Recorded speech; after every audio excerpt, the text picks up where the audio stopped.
Good morning, dear students. Up till now we have completed up to the constant variable, enumeration, size of operator and dynamic initialization of variable that we have seen in our previous video. In our today's video we are going to cover 4 topics: reference variable, typecasting, scope resolution operator and manipulators. Let us start with the first program of our today's session, that is reference variable. Let me give the comment line example of reference variable. We need to include 2 header files. iostream.h has include conio.h. We are going to start with the void main, right? Void main, then to opening and closing bracket, clr acr and get ch, right? Now over here let me declare one total variable and I am going to assign 55 into the total variable. So the value of variable total would be of 55. Once again I am going to declare one reference variable, and reference variable can be declared using ampersand sign. I am going to give the reference of total to the variable sum, right? So I have taken ampersand sign with the sum variable. I will explain the difference between normal variable and reference variable, but before that let me clear the program, then I will explain. Value of total, let me print total variable, cout \n. You can use AND operator also. If you don't want to use \n code, then now see over here I am going to change the value of total by 65, right? So naturally the 55 would be overwritten by 65. So suppose if I am going to print \n value of total over here, at that time it will naturally print 65. Why? Because from this line the value of total would be changed. But consider the situation. Suppose if I am going to print cout \n value of sum and I am going to print sum variable, then what happens? It will also print the value 65. Why? Because we are passing the reference. We have taken reference variable. So if any changes is there in the whatever the variable we have assigned to the reference variable, if that value is changed, at that time it will automatically reflect to the reference variable. Let me save the file, then we will see the output. Program number 47, control F9. See the output. First of all it prints 55 and later on, after overwriting the value of total variable, it prints 65 in both variables, right? So suppose I am not going to use ampersand sign over here, right? In such condition sum becomes normal or simple variable. Am I right? So in this case what happens? The value of sum would be 55 in both the cases. Why? Because you have overwritten the value of total over here, but it is not reflected in the value of sum because we have taken sum variable as a normal variable. See the output so that you can understand the concept. So we need to pass we need to take sum as a reference variable. When you take reference variable, you are having a facility. Once you override the value of any variable, right, at that time it is automatically reflected to the reference variable. So this is the use of reference variable. As these all programs are very much important during the examination, theory examination specifically, so please do take care. You just refer the all programs, mug up the whole code and compile it using online compiler. Let me take one new file. The second program is related with the typecasting. You can refer your program, previous year's program or previous year's paper. You can check these all are asked in the program, in the examination, not program. Implicit type conversion and explicit type conversion. See, there are two types of typecasting. One is implicit, another is explicit. Let me take has include iostream.h, has include conio.h, void main clr ser and get ch. See, in C language you need to declare all the variables before clr ser, but in C++ you can declare your variable inside anywhere in the void main, right? So I am going to declare it after the clear screen. First example I am going to show is implicit conversion. Suppose I have taken short data type short a equals to 2000. I am going to take b as integer. Here I am going to declare b equals to a and I am going to print cout \n implicit conversion a and I am printing a. Similarly cout \n implicit conversion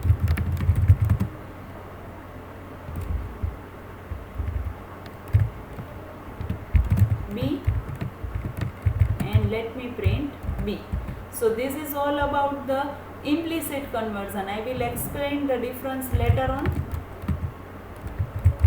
Let me write the code for explicit conversion also.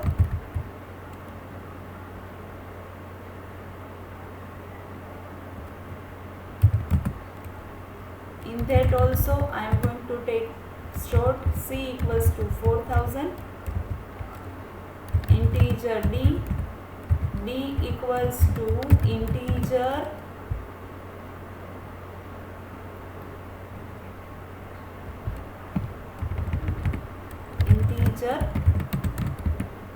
c and cout \n explicit conversion c cout explicit conversion d. Let me save the given code by p48.c++. Let us run the given code. You can see we are having 2000 in the A and B and 4000 in the C and D, right? Now let us understand the given code. See over here, the first 5 lines has been written for the implicit conversion and next 5 lines is written for the explicit conversion. There is only a single difference between this line. These two is this line. See over here. In the implicit conversion, when you do like this, b equals to a, at that time the data type of a would be of short and the data type of b would be of integer. But in such situation, it will automatically converted short data type to the integer. Why? Because we have taken b as a integer, and we are giving value in the form of short data type. So the short data type is converted into the integer data type, right? We have not specified that I want to convert short data type into the integer data type. So that type of conversion is known as implicit conversion or automatic conversions. This is also known as automatic conversion. Here we have not specified automatic, or you can say implicit conversion. Here I have not specified any data type for the conversion, but in explicit conversion, or we can say it is also known as manual conversion. Manual conversion means what?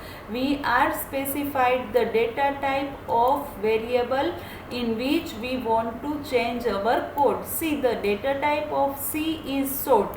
So we are passing data, we are trying to store the short data into the variable D, but the data type of variable D is integer. So we need to convert the data of short, that is variable C, into the data of D, that is the integer. So what you just need to remember in this, when you are performing manual typecasting or explicit typecasting, at that time you need to specify the data type in which you want to convert your data, right? Or we can say the equals to, after the equals to operator, right, before which variable we have used, you need to pass the data type of that variable. Here I have used D, and the data type of D is integer. That's why I have converted short data, that is variable C, into the integer, and after converting that data into the integer data type, it will store into the D. So it may ask in the exam that explain explicit or implicit typecasting, or typecasting is already given, right? At that time you need to write there are two types of typecasting, one is implicit, other is explicit.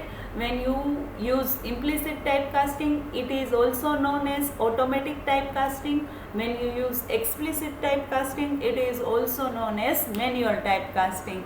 Once you do automatic typecasting, at that time you don't need to give any data type regarding in which you want to convert your variable. But when you use manual or explicit typecasting, at that time you need to specify that your data of variable, right, in which data type you need to convert, that data type you need to specify over here. So this is the one line difference only, otherwise whole code remains as it is. There is no change inside the code.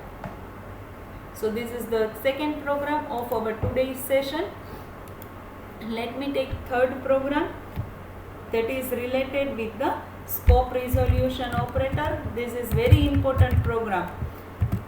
Example of scope resolution operator include two header files, as include iostream.h and has include conio.h, void main clr ser and get ch. Now I am going to declare variable over here. Tell me which kind of variable is this? When I am going to declare integer m equals to 10 outside void main, it becomes a global variable. What is the meaning of global variable? Global variable is nothing but when you want to access that variable throughout the execution of program, anywhere in the program, right? At that time you can declare such kind of variable as a global variable. So here I have used integer m equals to 10. Now before clear screen, see, I am taking same variable, or we can say I am going to declare same variable integer m equals to 20. After clear screen, I have made two brackets, integer k equals to m, integer m equals to 30, cout backslash n inner block cout backslash n value of k is cout again backslash n value of m is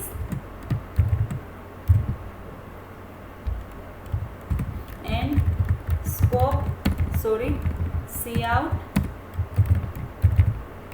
backslash n scope resolution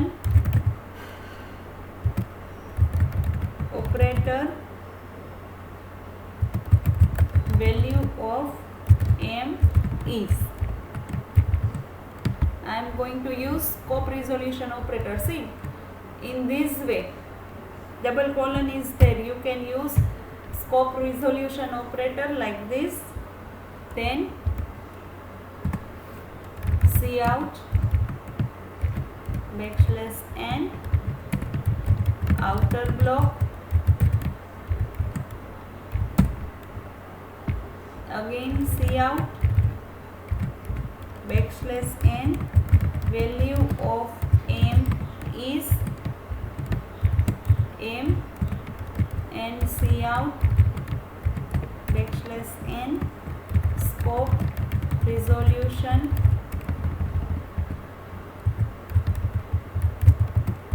operator value of m is, and I am going to apply the scope resolution using 2 colons m.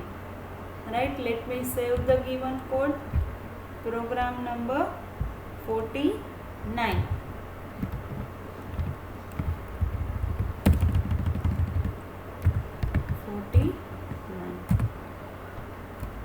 Now let us predict the output first, then we will run the program. Over here, see, this is the value of global variable, right? So it reflects overall in the program. Now it is time for the void main opening bracket. Over here, that means in the void main section the value of n would be of 20. After clear screen, I have made one block. Block means what? Whatever the variable I have declared inside this block, right? The life of that particular variable is up till the life of these curly brackets. Once this bracket is over, the variable is erased from the memory of computer. That means these two, k and m, can be declared inside this particular block and can be used inside this particular block. So what happens now? It will clear the screen, opening one block, k equals to m. What is the value of m? 20. So k equals to m. So the value of k would be 20. The value of m would be 30 for this block. Remember one thing. For this block, the value of m would be 30. Now we are going to print the value. So on screen, the first output of cout is inner block. After that, value of k is 20, right? The value of m is 30 because the value of m in this block is 30. And the scope resolution operator, yes. Why scope resolution operator is used? Because see, we have taken m in 3 different way, right? Inside 3 times inside our program we have used m, right? And if inside any block, either in this block or in this block, suppose I want to access the value of m, this global m, right? I want to access the value of global variable m. At that time I can use the scope resolution operator m. That means the scope resolution operator m returns the value of global variable, and the value of global variable is 10, so it will print the value by 10. Is that clear to everyone up till inner block? What will be the output of this program? Inner block, value of k is 20 because we have passed k equals to m over here. Then value of m is 30. Okay, scope resolution operator value, it accesses the global variable. The value of global variable is 10. So we have, it will print the 10 over here. After that, this block is completed. So the value of k and m is erased from the memory. Now it is time for the outer block. It will print outer block. Value of m is, now what it will print? M. What is the output of m? It will print 20. Why? Because suppose this block is not there, at that time value of m is 20 for this particular block. So it will print 20 and the scope resolution operator value would be same, that is 10. Why? Because it is global variable. So in any block when you access the value of m, it becomes same, right? So in both the cases the value of scope resolution operator would be of 10. In this value of m would be 20, in this value of m would be 30. See over here, the value of k is 20, m is 30, scope resolution operator m is 10, outer block, then value of m is 20 and scope resolution value. So you can see the scope resolution operator accesses the value of global variable and that remains same for the both. Now consider the situation. See, if I am going to write this line over here, then what will be the output? The value of k would be naturally 30 because I have overwritten the value of k and value of m by the 30. Is it clear to everyone? Now one more thing I want to specify, that suppose I am going to change the value of scope resolution operator over here. Scope resolution operator value of m by 33. Right? Let me once again keep this as before. I am, see, remaining program are as it is. I am just putting this line over here. Scope integer, scope resolution operator, not integer because integer we have already declared. Just I am going to initialize the value. Initialize of global variable. Suppose I am going to initialize value of global variable by 33, then what will be the output for this and what will be the output for this? Because remaining output remains as it is, right? There is no changes inside that output. This line reflects this particular output and this particular output. Now predict the output. What will be the output after applying this line? Output would be same for both. It is 33. Why? Because we have initialized value of m, global variable m, by 33.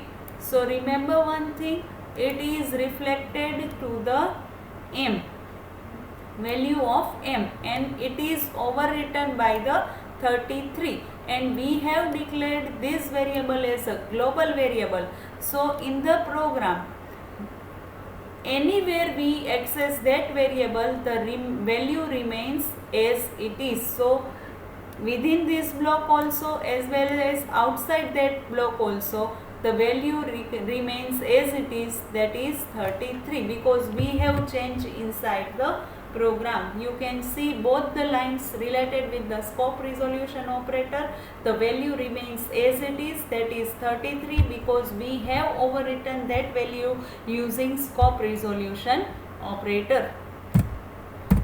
So this is all about the scope resolution operator, right? let me take last program of our today's session, that is example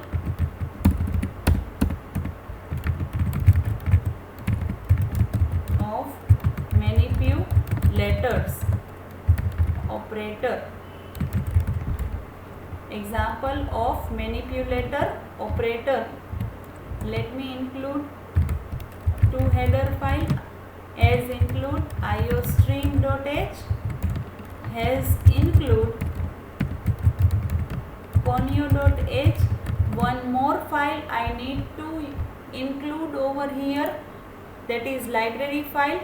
Why? Because I want to use the functions which are declared inside that. So IO manip, input output manipulators, right? IO manip.h. If you don't use this particular file in the program, at that time you are not able to run the given code, because we have used some functions which is declared inside the IO manip.h file.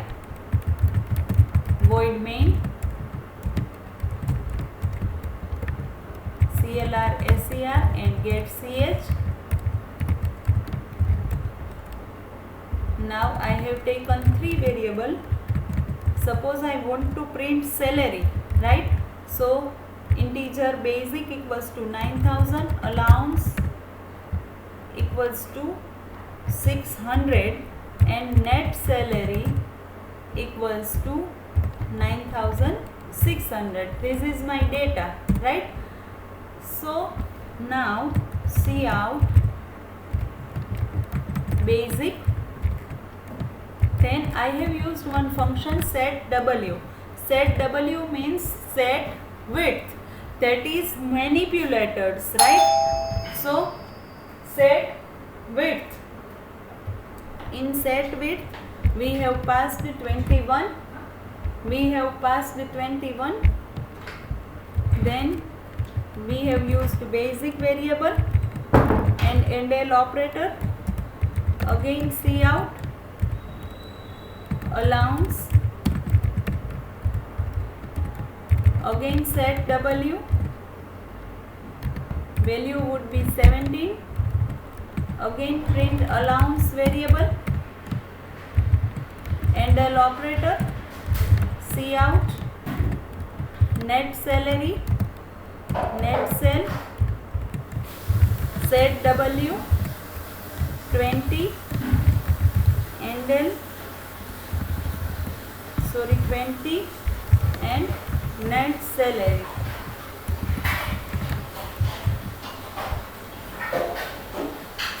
Let me save the given code, program number P50.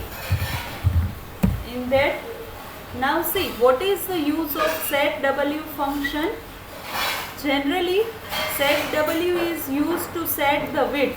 Why? Because over here generally number comes in this. Let me run the given code and let me give the output. Control F9. You can see the output over here, right? See the output. Over here it prints the number from the right hand side, right? So it prints the number in the right hand side. So suppose if you want to print in this way, at that time you can use set w function. Now see how I have taken this value. Why I have specified 21 over here, 17 over here and 20 over here. See, count this. Basic 1, 2, 3, 4, 5 and 6, right? We have printed 6 characters over here. 1, 2, 3, 4, 5 and 6. We have printed 6 characters over here. So 21 plus 6, that is 27. In allowance, how many words are there? How many characters are there? 1, 2, 3, 4, 5, 6, 7, 8, 9 and 10. Right? So 10 plus 17, that means again 27. Over here count net salary, right? 1 2 3 4 5 6 and 7, right? So 7 plus 20, it becomes 27. So what you need to do, you just need to assume one number, suppose 30. Then what you need to do, suppose I want to take 30 over here. At that time I need to increment this value by 3, right? So it will put the space on the screen like this way. Sorry.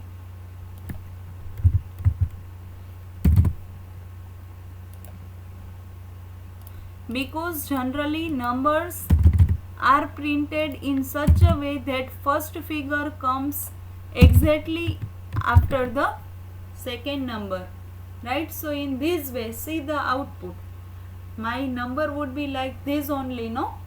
So this is generally used for the formatting purpose only, right? Manipulators used for the formatting purpose. And what is the full form of set W function? Set W means set width, and when you use set W function in the program, at that time you need to include iomanip.h file, that is input output manipulators, right? Otherwise you cannot use set W function inside your program. And how these words have taken, you need to count these words, right?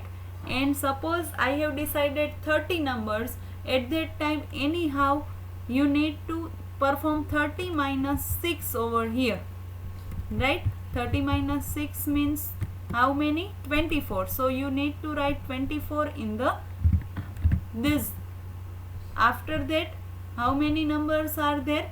10, right? So 30 minus 10 means what? It is 20. And the number net salary is what? 7. So 30 minus 7 means 23. Now let me run the code. See, it is the space between basic and 9000 is increased, right?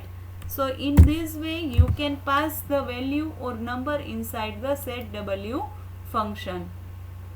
Let me share the code of these all programs in the notepad file.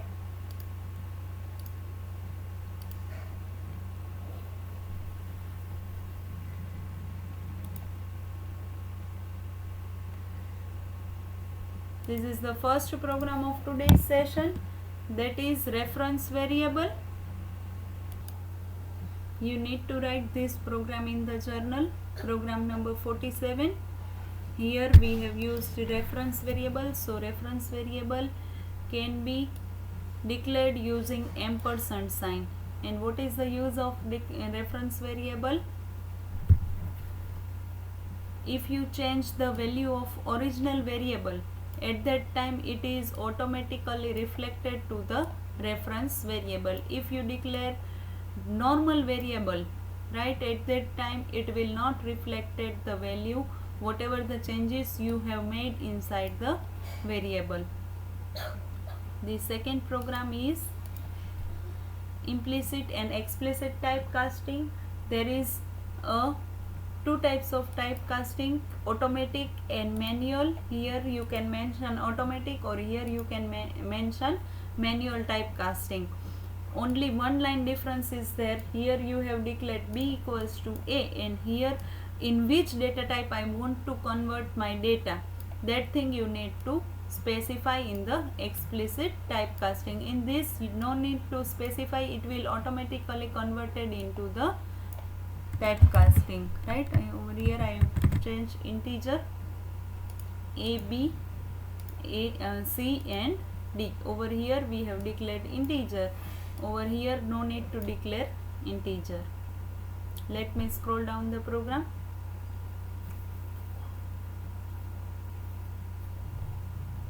This is the program number 48. Program number 49. Scope resolution operator. Generally scope resolution operator can be used using two colons, and the value it will use to access or change the value of global variable, right? Here I have declared global variable m equals to 10, then m equals to 20, then I have mentioned one block over here. Remember one thing, the life of these variables are up till within this block, right? So after completion of this block, the value of m equals to 30 is erased from the memory, and variable k is also erased from the memory. Now when you are going to print outer block value, at that time it will print 20 on the screen, right? And you can access global variable by the colon and m, right, at that time. And suppose over here we have changed 33 inside the block, right? At that time it will print 33 in both the cases, because it is directly reflected to the global variable. So global variable becomes 33 now in these cases. Suppose you have not passed this 33 over here, right? At that time m equals to 10 is there in all cases.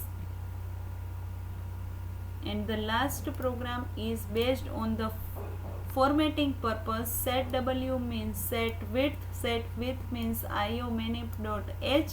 you need to include header file to use such kind of function, otherwise you cannot use this function. How these numbers I have taken, we have counted whatever the characters I want to print using cout, plus you need to perform this number. You need to take same for all the cases. Total number would be same, so that you can get all the numbers in same line, right? Same, it ends with same point, right? So this is all about our today's session. Our unit 1 is divided into the two half, right? So we have completed first half. These 50 programs are related with the first half or first portion of unit 1. Tomorrow onwards we are starting with the functions in C++. The functions which are there in the C language we are going to see over here also.